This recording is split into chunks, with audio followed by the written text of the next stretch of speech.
अजीज़ तलबा और तालिबात, अस्सलामुअलैकुम। उर्दू लाज़मी FBISE के सफ़ा पर मैं साइमा जावेद एक नए उन्वान के साथ हाजिर हूँ।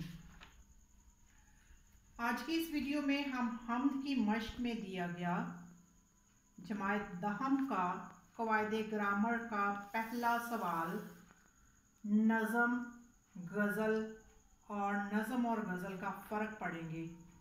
जमात दहम के तलबा और तालिबात को बताती चलूँ कि इस पूरी किताब में आप कुल 16 उन्वानात पढ़ेंगे।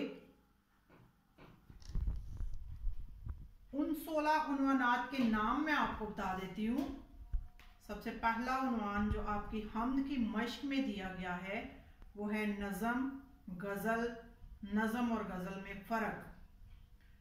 दूसरा उन्वान जुमला इस्मिया और फेलिया। तीसरा खाका, ज़ुबानी अल्फाज, तशबीह, मज़मून, जुमला इस्मिया और जुमला फेलिया की तरकीब नहवी, अफसाना, जुमला मुतारज़ा, मुब्तदा और ख़बर के हवाले से तख्ती करना, अंदाज़े बयान, इस्तारा, मजाज मुरसल, मतला और मक्ता और काफिया रतीफ़ पढ़ेंगे। आज की इस वीडियो में आपकी दरसी किताब की नज़म हम्द की मश्क में दिया गया सवाल नज़म, गज़ल, नज़म और गज़ल का फ़र्क पढ़ाया जाएगा। अब सबसे पहले जब भी आप क़वाइद ग्रामर में किसी भी दिए गए उन्वान की तारीफ़ लिखने को लिखें तो उसमें पहले आप ये याद रखें कि उसमें आपने 3 चीज़ें लिखनी होती हैं। सबसे पहले दिए गए उन्वान का लग़वी मानी, फिर दिए गए उन्वान का इस्तिलाही मानी और फिर उस उन्वान के हवाले से कोई ना कोई मिसाल। ठीक है, अब ये क्योंकि आपके जो टॉपिक्स हैं आज के वो कुछ इस तरह के हैं कि उसमें हमें शायरों के नाम दरकार हैं। तो सबसे पहले हम देख लेते हैं नज़म की तारीफ कि नज़म क्या चीज़ होती है। नज़म का लग़वी मायनी देखेंगे हम। सबसे पहले नज़म का लग़वी मायनी होता है तंजीम और तरतीब, यानी जब हम किसी चीज़ को बड़े तरतीब से और बड़े मुनज़्ज़म तरीके से रखते हैं, बड़े डिसिप्लिन के साथ, तो उसको हम नज़्म व ज़ब्त, आपने सुना होगा नज़्म व ज़ब्त हम कहते हैं, लफ्ज़ इस्तेमाल करते हैं। नज़्म व ज़ब्त को इंग्लिश में आप डिसिप्लिन कहते हैं। तो जब आप बड़े डिसिप्लिन होते हैं तो उस वक्त लफ्ज़ इस्तेमाल, उस वक्त आप हर चीज़ को बड़ी तरतीब से रखते हैं। तो नज़म का लग़वी मानी होता है तंजीम और तरतीब। अब आते हैं इसके इस्तिलाही मायने की तरफ। इस्तिलाहे सुखन में नज़म एक ऐसी मुसलसल और मरबूत सन्फ़ होती है जिसका एक मरकज़ी ख्याल होता है। इस्तिलाही मायने के लिहाज से नज़म क्या होती है? एक ऐसी मुसलसल और मरबूत सन्फ़ होती है जिसका एक मरकज़ी ख्याल होता है और शायर उसी मरकज़ी ख्याल को अपने जहन में रखकर अपने दाखिली और खारजी तासुरात को कलमबंद कर देता है। और नज़म के लिए हैयत की और मौजू की कोई पाबंदी नहीं होती। नज़म किसी भी उन्वान पे लिखी जा सकती है और किसी भी हैयत में। अब नज़म जो है वो शेरों में भी लिखी जा सकती है, नज़म जो है बंद में भी लिखी जा सकती है, नज़म मसनवी भी होती है, नज़म किसी भी तरह की हम्द भी होती है, नात भी होती है। किसी भी सन्फ में आप नज़म मुसद्दस भी होती है, मुखम्मस भी होती है, यानी किसी भी सन्फ में आप हैयत में आप नज़म लिख सकते हैं। पूरी नज़म जो है वो एक ही बहर में यानी एक ही तरह से लिखी जा रही होती है। उसमें काफिये आ रहे होते हैं, काफिये और रदीफ की पाबंदी की जा रही होती है।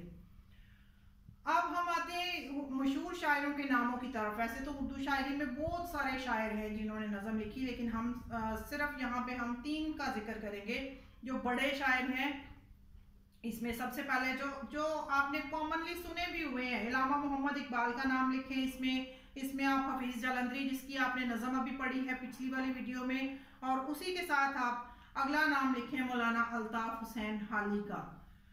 मेरा ख्याल है कि आपको नज़म की तारीफ समझ में आ गई होगी। एक दफ़ा फिर मैं आपको समझा देती हूँ। नज़म के लग़वी मायने होते हैं तंजीम और तरतीब के, और इस्तिलाह सुकन में नज़म एक ऐसी मुसलसल और मरबूत सनफ होती है जिसका एक मरकज़ी ख्याल होता है। शायद उसी मरकज़ी ख्याल को जहन में रखकर अपने दाखिली और खारजी तासुरात कलमबंद करता है और नज़म के लिए हैयत और मौजू की कोई पाबंदी नहीं होती, बल्कि ये एक ही बहर में होती है और इसमें कवाफ़ी का एक मुअय्यन निज़ाम होता है। कवाफ़ी काफ़िया की जमा है। मिसाल में मैंने आपको नाम बताए इलामा मोहम्मद इकबाल का, मौलाना अल्ताफ़ हुसैन हाली का और हफीज़ जालंधरी का। नज़म यहाँ पे ख़त्म हो गई। उसके बाद हम आते हैं गज़ल पे। अब ये देखना है कि गज़ल का लग़वी मानी क्या है। गज़ल, सबसे पहले तो आप ये बताएंगे, आपने क्लास 9 में भी पढ़ा था कि गज़ल क्या चीज़ होती है, लेकिन उससे पहले आप थोड़ा सा इसको एक्सटेंड कर लें, थोड़ा सा बड़े लेवल पे चले जाएं। 9th एक छोटा लेवल था, 10th अब एक बड़ा लेवल आ गया है। तो इसमें एक चीज़ आप ऐड कर लें कि गज़ल जो है वो अरबी ज़ुबान का लफ्ज़ है, लेकिन इस सन्फ को ईरानियों ने राइज किया था, ईरान वालों ने राइज किया था। गज़ल लिखना ईरान वालों ने शुरू किया था। अब आते हैं इसके लग़वी मानी की तरफ। गज़ल के लग़वी मानी होते हैं औरतों से बातें करना या औरतों की बातें करना। और हिरन जब खौफज़दा होकर दर्दनाक चीख मारता है तो उसे भी गज़ल ही कहा जाता है। अगरचे गज़ल भी नज़म ही होती है, लेकिन इस्तिलाही मानी क्या होता है इसका? इस्तिलाह में गज़ल शायरी की वो किस्म है जिसमें हुस्न व इश्क की मुख्तलिफ कैफियत का जिक्र सोज से किया जाता है। दर्द और सोज जो होता है वो गज़ल का लाजमा होता है। गज़ल का हर शेर एक अकाई होता है और इसके मतला के दोनों मिसरे हम रदीफ और हम काफिया होते हैं। एक दफ़ा फिर से आपको गज़ल की तारीफ समझा देती हूँ। अरबी ज़ुबान का लफ्ज़ है, लग़वी मानी इसके होते हैं औरतों से बातें करना या औरतों की बातें करना। हिरन जब खौफज़दा होकर चीख मारता है तो उसको भी गज़ल ही कहा जाता है। इस्तिलाह में गज़ल क्या होती है? इस्तिलाह में गज़ल शायरी की वो कदीम किस्म है जिसमें हुस्न व इश्क की मुख्तलिफ कैफियत का जिक्र सोज़ो दर्द और सोच से किया जाता है। अब गज़ल का हर शेर जो है वो एक अकाई होता है और पूरी गज़ल एक बहर में होती है। इसके मतला के दोनों मिसरे हम काफिया और हम रदीफ होते हैं। अब गज़ल को शोरा के नाम आपने बताने हैं। 3 गज़ल को शोरा के नाम, इनमें आप मीर तकी मीर की गज़ल पढ़ चुके हैं और 9th क्लास में आपको याद होनी चाहिए। बहादुर शाह जफ़र की गज़ल आप पढ़ चुके हैं, बहादुर शाह जफ़र का नाम आपको याद होना चाहिए। असदुल्ला खान गालिब का नाम आप पढ़ चुके हैं, इनकी गज़ल आपने क्लास 9 में पढ़ी थी, आपको ये नाम याद होना चाहिए। तो यही नाम आप तारीख इसकी मिसाल में लिख सकते हैं। कौन कौन से 3 नाम? मीर तकी मीर, बहादुर शाह जफ़र, मिर्ज़ा असदुल्ला खान गालिब। वैसे आप अपनी मर्जी के नाम भी लिख सकते हैं, इसमें कोई रूल नहीं है कि आपने ज़रूर यही नाम लिखना है। अब हम आते हैं नज़म और गज़ल के फ़र्क की तरफ। नज़म और गज़ल में फ़र्क ये होता है कि होती तो दोनों चीज़ें नज़म ही हैं। नज़म भी नज़म ही है और गज़ल भी नज़म ही होती है, ठीक है। गज़ल बुनियादी तौर पर नज़म ही होती है, शायरी ही होती है वो भी।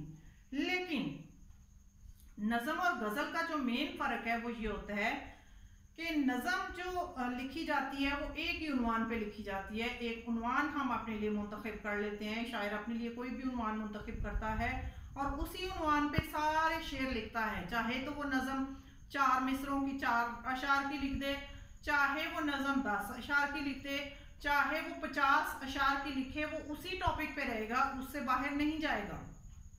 लेकिन गज़ल जो होती है, गज़ल का कोई उन्वान नहीं होता। गज़ल का हर शेर एक अलग अकाई होता है और उसके हर शेर का अलग अलग मफहूम होता है, ठीक है। और तीसरी बात इसमें ये बताएंगे आप कि जो सोज़ो गुदाज गज़ल का लाजमा है, आप गज़ल के लिए लाजमी है कि उसमें दर्द और सोज का जिक्र हो। अब जो सोज़ो गुदाज गज़ल का लाजमा है वो नज़म का नहीं है। नज़म आप मज़ाहिया भी लिख सकते हैं, दर्द से भरी भी लिख सकते हैं, कोई आप किसी भी उन्वान पे, जैसे आजकल कोरोना है तो कोरोना पे भी नज़म लिख सकते हैं आप सर्दी और गर्मी पे भी नज़म लिख सकते हैं, इसमें कोई पाबंदी नहीं है। लेकिन जो शिकवा लफ्जी नज़म में मुमकिन है वो गज़ल में नहीं होता। गज़ल में आप लफ्जी तौर पे शिकवा नहीं कर सकते, नज़म में आप कर सकते हैं। अजीज़ तलबा और तालिबात, मेरा ख्याल है कि आपको ये उन्वान समझ आ गया होगा। अगर आपको मेरी ये वीडियो अच्छी लगी हो तो वीडियो को लाइक और शेयर कीजिए और मेरे चैनल को सब्सक्राइब करें। साथ ही घंटी के निशान को ज़रूर दबाएं ताकि आपको मेरी अगली वीडियो बर वक्त मिल जाए। तब तक के लिए खुदा हाफिज़।